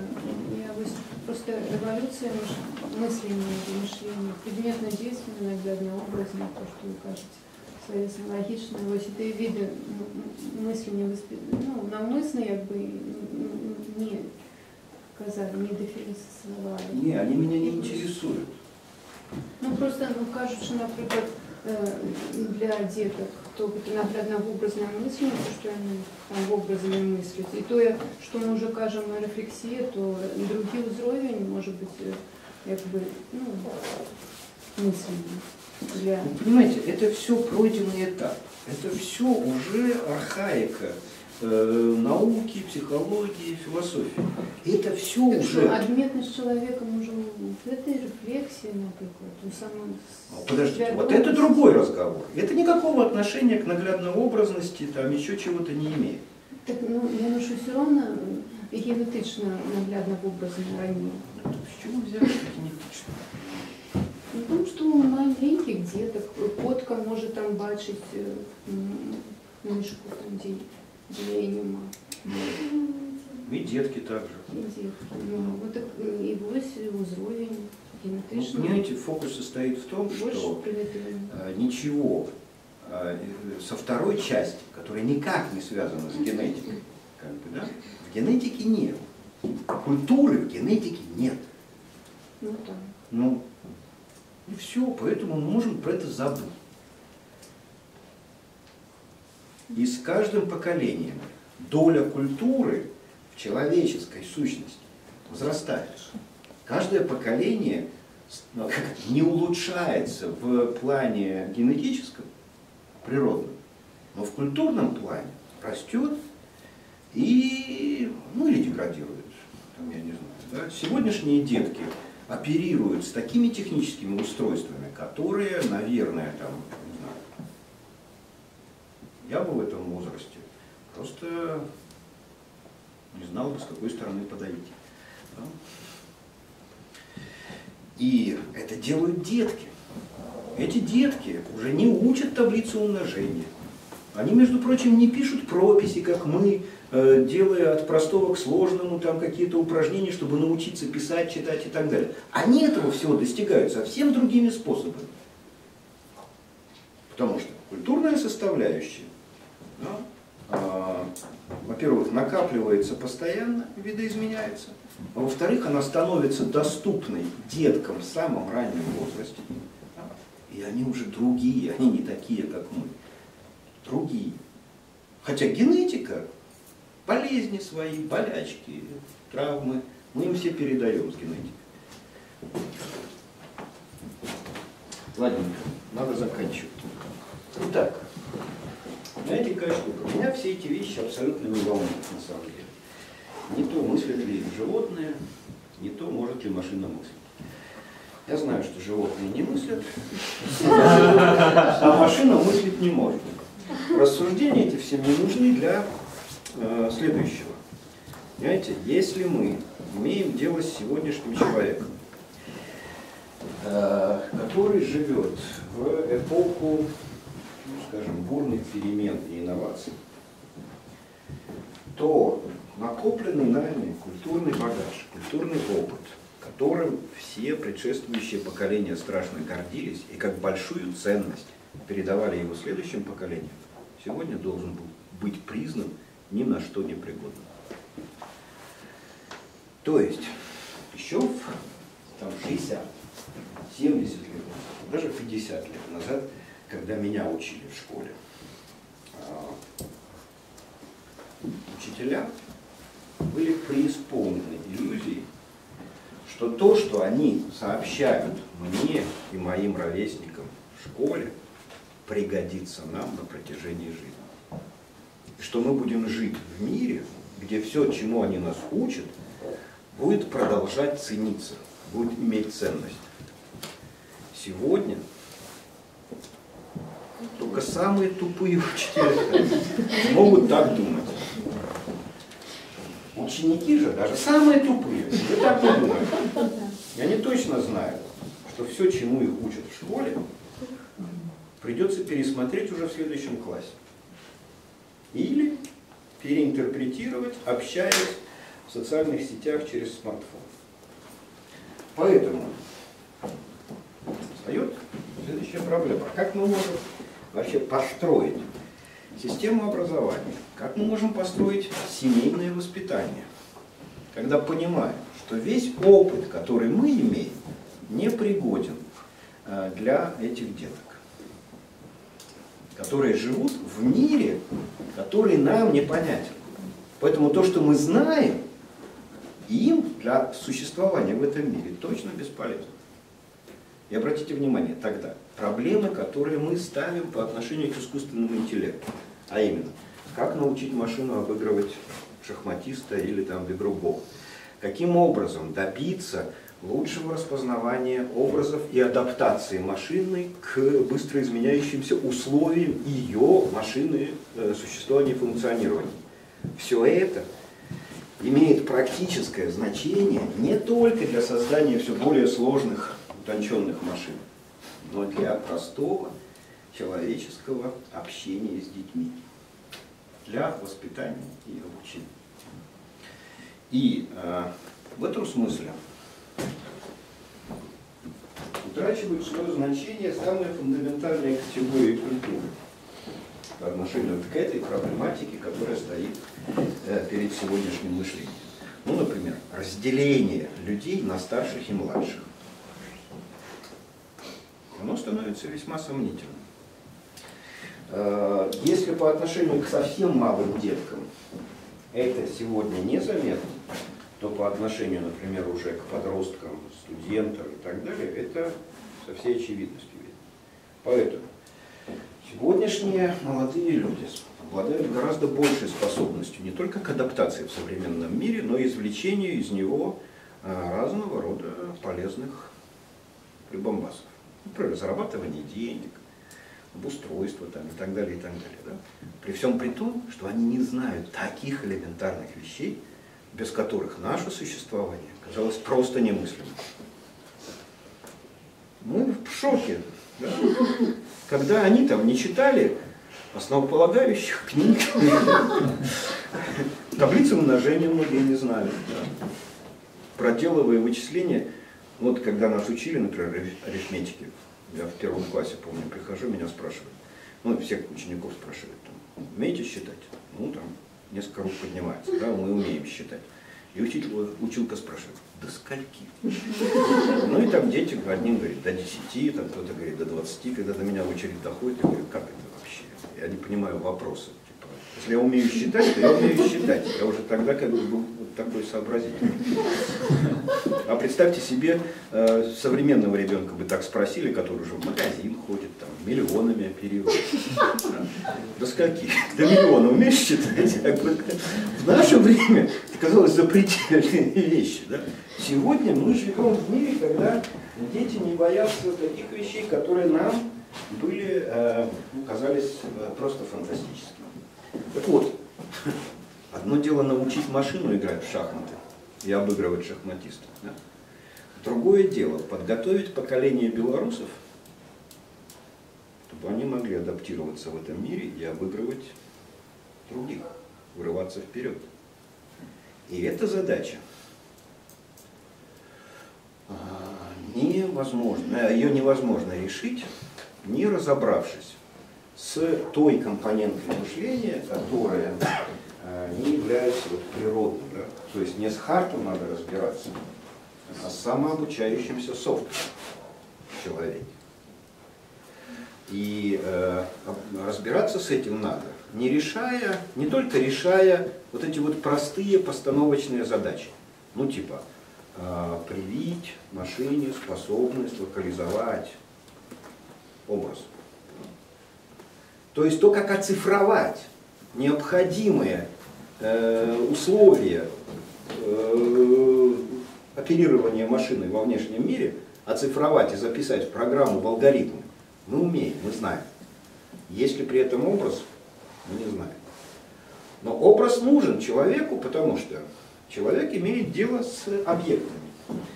Объектами такими, которые не даны в ощущениях и не подлежат оцифровке. Ну, например, такой объект, как нация. Что такое нация? Воображаемое сообщество. Значит, если человек не способен, если у него воображение не развито для того, чтобы вообразить такую штуку, как нация, а человечество. И вот Гаврила Печеев, когда впервые его торкнуло, в общем, он тоже испытал шок по поводу того, что техносфера и индустриальное развитие ведет не просто к тепловой смерти Вселенной, но к конкретной смерти цивилизации на Земле, да, к уничтожению биологических условий существования человека. Он посмотрел на человечество и говорит, человечество вообще не способно отказаться от эскалации индустриального развития. Это человечество, с которым он имел дело, к этому не способно. Поэтому передавать весь тот багаж знаний про природу как храм и мастерскую, там еще про всякую такую фигню, которая напичкана на уровне постулатов и аксиом наука, человеку нельзя. Более того, мы можем передать ему все необходимые знания для развития техники, технологий, индустрии и так далее. Но если человек сохранит те же самые качества, которые как бы у него есть, он таки угробит планету отходами своей жизнедеятельности и своего производства. А каким должен быть человек, который как бы сможет этого избежать? Гаврила Печеев не знал. Когда мы говорим про машину, которой мы хотели бы научить, ну или создать искусственный интеллект, который был бы сопоставим с человеческим. Сейчас гораздо более сложная задача, каким образом снабдить человека нового поколения в образовании, воспитании, обучении всем тем, чтобы он был соразмерен тому миру, который мы своими усилиями коллективными человечеством создали. Вот. Поэтому мы занимаемся мышлением.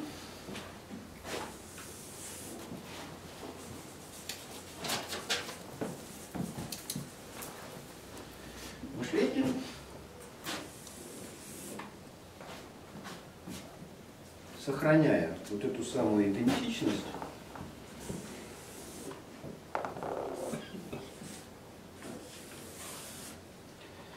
в системе вот из таких как бы элементов. Мир для нас, мышление и мир для нас, существующие в неразрывной связке. Само мышление включает в себя множество людей, как минимум два, для того, чтобы мы могли разобрать вот эту вот составляющую с коммуникацией, с диалогом. И в этом диалоге участвуют еще позиционно. Позиционно две такие составляющие, которые непосредственно мышлением не являются, но позволяют удерживать мышление в качестве объекта и предмета нашего интереса. Одна позиция называется рефлексией, другая позиция называется пониманием.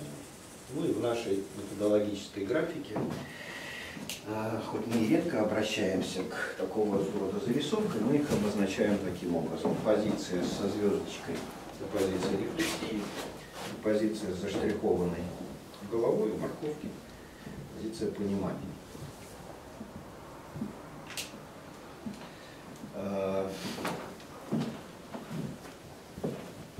Этим мы категорически отличаемся в своем подходе от всяких других подходов. Ну, например, психологического подхода или любого другого натуралистического, которые ищут мышление в мире, который в наших схематизмах дан мышлению в качестве объекта и сопряжен с ним всеми мыслимыми и немыслимыми вещами.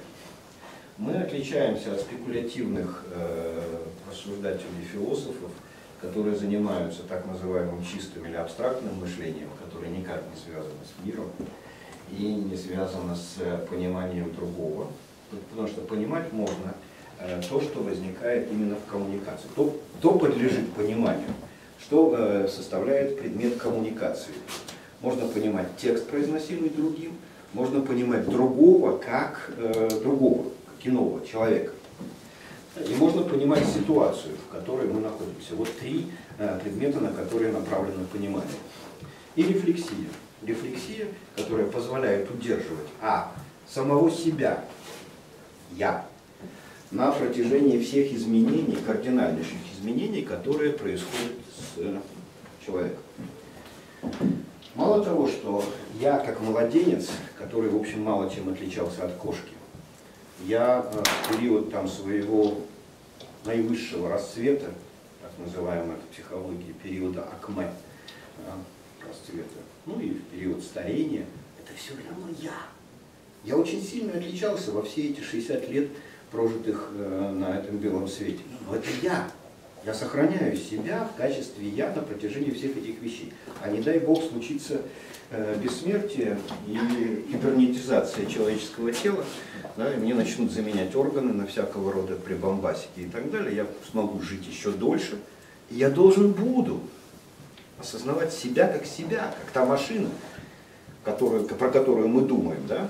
Можно ли ожидать, что машина после выключения будет той же самой машиной, что и обучившаяся самопрограммируемая какая-то вещь? Причем не с нашей наивной точки зрения. С наивной точки зрения это не проблема. Знаете, вот эта программа Элиза, которая была создана для первых эниаков, ее научили комбинировать грамматические слова, которые она выучивала, которые попадали в ее память, и научили так называемому психотерапевтическому разговору, беседе.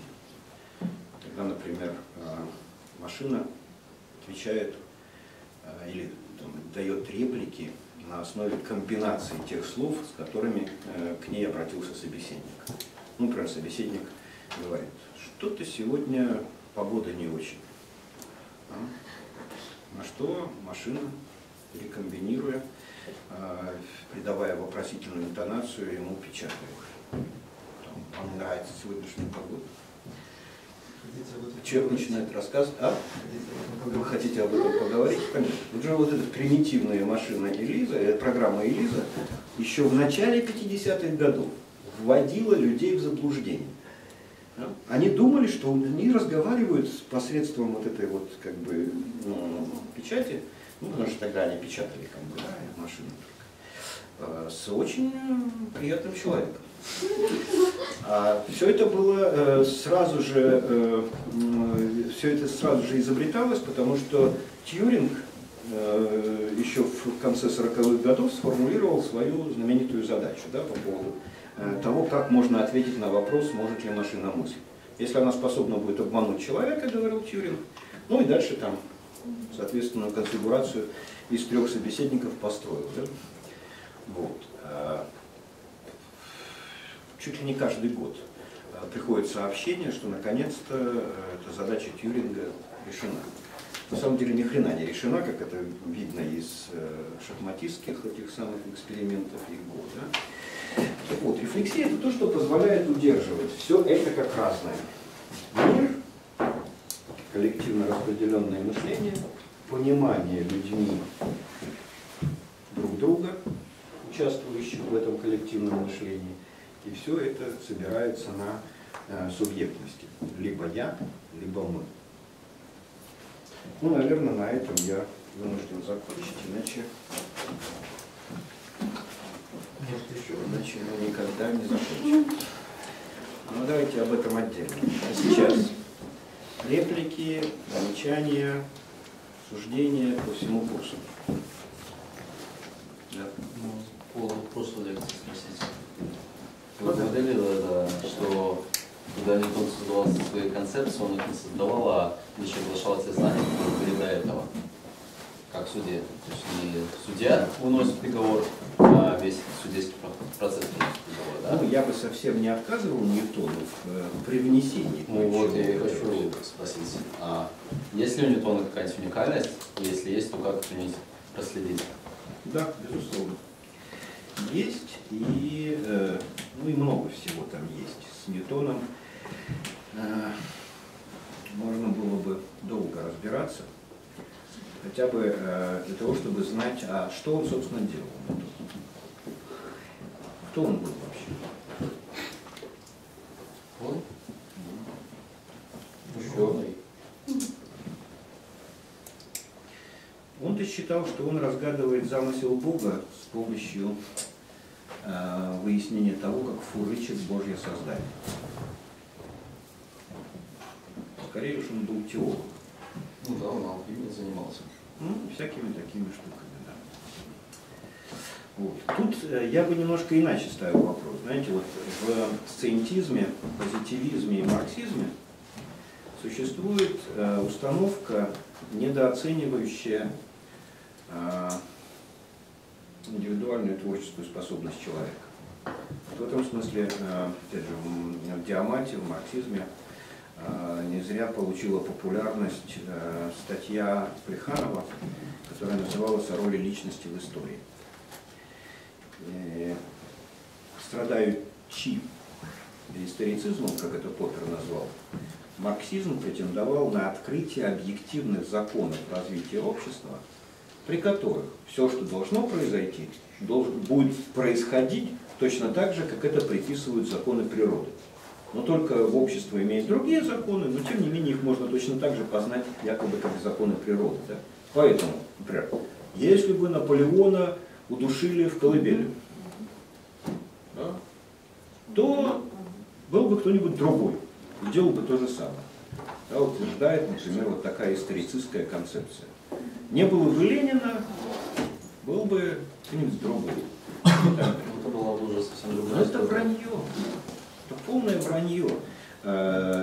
Будущее непредсказуемо вот в таком смысле. Оно не является абсолютно закономерным продолжением прошлого. Будущее творится, создается.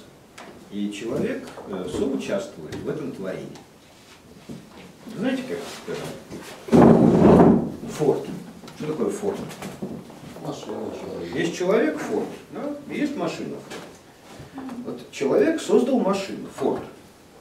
Ну, раз создал ее, Он должен знать, как она устроена, правда? Должен все знать про Ford. Я же ее сделал. То, что я сделал, то я знаю как. Да? Иначе, если бы я не знал, я бы не смог этого сделать. Ну, представьте себе, что Ford сделал машину, на ней ездит какой-нибудь негр преклонных годов, да? Через пару лет Ford приходит и его спрашивает, а что в этой машине вот под капотом, например? Он говорит, ну, блин, я же знаю, я же ее делал. А там все по-другому. То есть водитель и собственник машины под именем Ford, да, является сосоздателем, соподельником конкретной машины. И тот, кто ее первым создал, может отнюдь не знать, что там внутри. И вот Бог создал этот мир. Мы летаем в космос, чтобы найти Бога. Ну, не находим, говорю, нет Бога. Интересно, а вы Форда, Генри, в машине Форд найти можете? А еще вот тысячу участников персонала, специалистов. Ну да, совокупный, коллективный субъект, да, творческого мышления по созданию автомобиля Ford. Хоть одного вы можете найти там? Какой планету? Мир создал, а не планету. А? Но хуже того, мы ведь из Пахабеля его творим. Теперь Бог приходит и говорит, а что у меня тут происходит? Как вы относитесь к незаменимым людей? Ну вот если мы являемся соучастниками творения этого мира и самих себя, то мы все незаменимы. Все незаменимы. Но только одни об этом знают и стараются соответствовать, а другим по барабану. Им бы лишь бы на фордик заработать 10-летней давности, на пенсию вовремя выйти. По-разному люди живут. Но в общем, знаете, человек, Плеханов вот эту историцистскую дурь развивал, да? А вот кто возразил лучше всех Плеханову? Рэй Брэдбери про мотылька, да? Что если путешественник во времени, там, попав в плейстоценовую эпоху, задушил мотылька, то, вернувшись в свое время, он не узнает этого мира, потому что все совсем связано. Да? Мотылек уникален, творит историю, а уж тем более человек. А уж тем более человек. Ладно, я хотел не вопросы, потому что я говорю, что в принципе, занимаясь этими темами долгое время, я могу вам басни травить долго. Поэтому мы заканчиваем. Есть суждения, реплики и замечания по этому курсу? Печально будущее, Наоборот, радужно. Что в нем радужно? А что им печально? Ну вот такой год, а тут ему походить по сетям, научиться, уже, у него уже нет ни нравственности, ни морали. И все, добьется до кнопки. Человечество развивается. У кого нет? Он искусственный интеллект. За сутки научили чему? Кто? Кто научил? Кто? Твиттер. Нет. Только Твиттер. А Твиттер это что такое? Это коллектив, то, что... Ну, кто в итоге научил? Так какая разница? Вопрос, чему научил? Нет, вопрос кто? Нет, вы понимаете, какая штука? Пока машина, любая машина, самая лучше всех играющая в шахматы и в Го, является всего лишь зеркалом. Всего лишь зеркалом, в котором мы смотримся и видим искаженных самих себя. Конечно, как люди учат попугаев материться, как люди учат обезьян всякие непристойности совершать, да, непотребщине, учат своих собак, например, пить пиво, алкоголь там, и так далее. Да? Так и машину. В Твиттере они учат всякому. Так они сами себя же учат. Ну вот давайте смотреться. Машина тут совершенно ни при чем. Это мы такие. Ну так социальные сети, да. Я вот сколько уже, 16-17 лет сижу в разных социальных сетях. Печально я смотрю на наше поколение. Уродливое очень отражение в зеркале получается. Нас. Да. Вот. С этим надо что-то делать. Ну, я вот делаю летучий университет. Вот в Арабских Эмиратах, буквально сегодня прочитала статью, а в Арабских Эмиратах там создали Министерство счастья, объединенное с Министерством молодежи. И объявили, что министр там 22-летний человек. И сказали, что наше будущее – это наша молодежь. И она должна сама решать, что ей нужно. Ну, знаете, вот бабки не ходи, ни хрена в них не получится. А я уверена, получится. Вот страна под названием Бутан, откуда слябзили самое Министерство счастья, это я понимаю. Они закрылись все в горах от мира, в общем, вступают в отношения с этим миром в очень ограниченных количествах. Там вот у них есть главное министерство не промышленности там, или финансов, а министерство счастья. Да? Но только потому, что они живут вот так вот, как бы. Арабские Эмираты живут на паразитировании, на технологически успешных странах. Поэтому какое они там у Министерства счастья могут? Ну, если они уже построили Дубай со всеми их красотами, чудесами, островами, то, мне кажется, и уже с Министерством счастья для своих граждан, не для нас. При этом у них женщины по-прежнему не имеют гражданских прав, ходят в паранже. И бьют палками, конечно.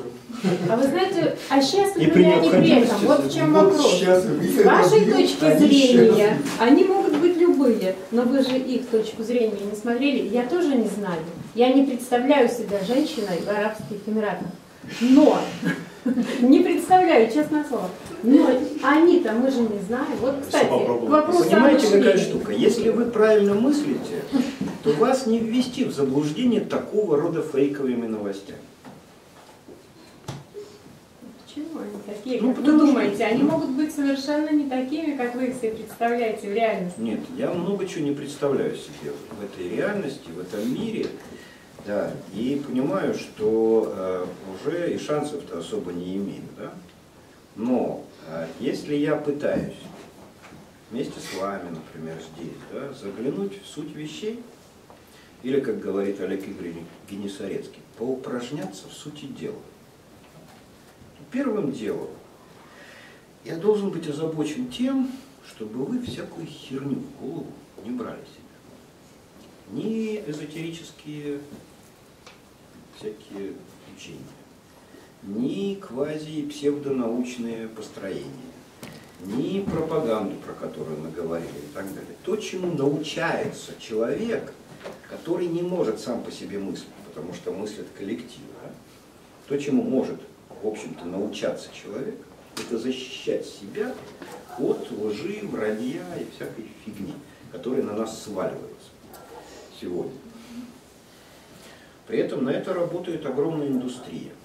Даже в этом есть какой-то смысл. Вот когда вы смотрите там всякие СТВ, что там еще будет, РЕН-ТВ, еще всякая фигня, телеканалы, да, которые гонят псевдонаучную херню. Или российские политические новости там, и так далее. Да? Вот они все работают на это. На что? На то, чтобы разделить людей на две части. Как в Древнем Риме. На тех, кто принимали участие в правлении миром от имени гордого Рима, и на тех люмпен-пролетариев. Пролетариев по латыни, да, производителей, которые были способны на то, чтобы размножаться и производить солдат Рима, и жрать, и смотреть зрелище, хлеба и зрелищ. И вот сегодня определенная часть человечества работает на то, чтобы оболванивать другую часть человечества в своих корыстных интересах. Потому что общество потребления, в котором мы все выросли, предполагает, что чем больше мы потребляем, тем больше счастья получают те, кто представляют нам разнообразные предметы потребления. И потреблять надо, не думая, не задумываясь.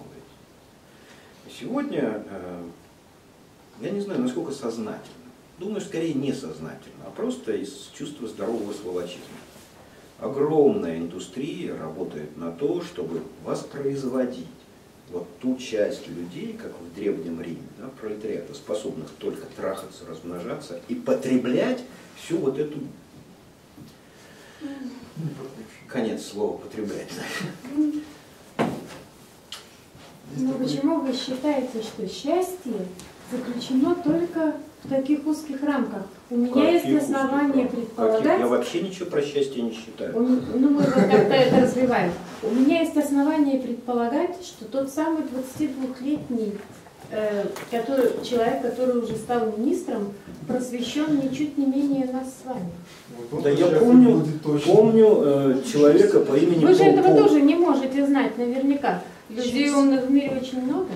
Конечно, вопрос. Вы понимаете, я помню Камбоджу времен своей молодости. И красных кхмеров. И двух лидеров красных кхмеров, Пол Пота и Иен Ксари. Оба получили высшее образование и лучшее образование в лучших европейских вузах. И что они сделали? Я не люблю людей, стремящихся к счастью, я их ненавижу.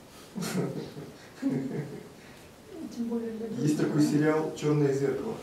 Вот, там есть одна серия, где показан мир такой будущего, где вот этот весь пролетариат занимается тем, что ездит на тренажерах, прорабатывает электричество.